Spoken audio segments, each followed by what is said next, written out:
To the UN chambers now, where delegates remain deadlocked on voting for a humanitarian resolution in Gaza due to a third delay in 3 days.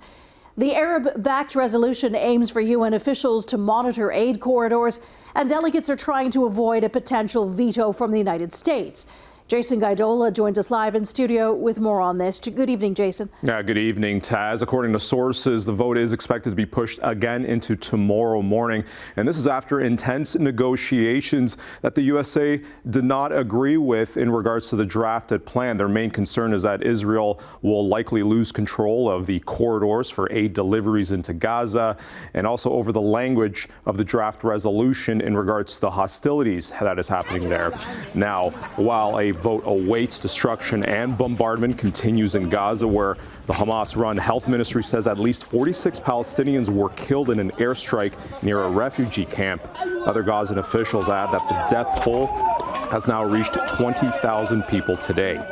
And the Security Council has agreed to continue negotiations to allow additional time for diplomacy. Currently, Israel controls the limited aid and fuel deliveries into Gaza at 2 crossings, including the Rafah crossing from Egypt.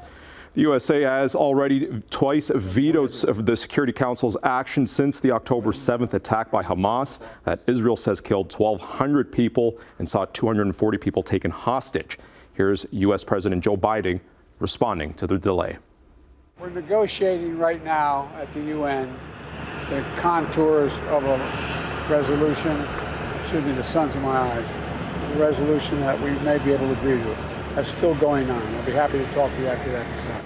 We continue to believe that Israel does not have to choose between removing the threat of Hamas and minimizing the toll on civilians in Gaza.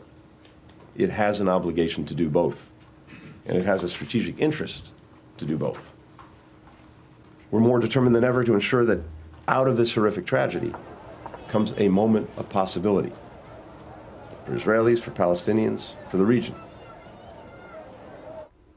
And it's also being reported that Hamas's top leaders in Egypt today hoping to broker a deal for a temporary ceasefire and another exchange for Israeli hostages for Palestinian prisoners in Israel.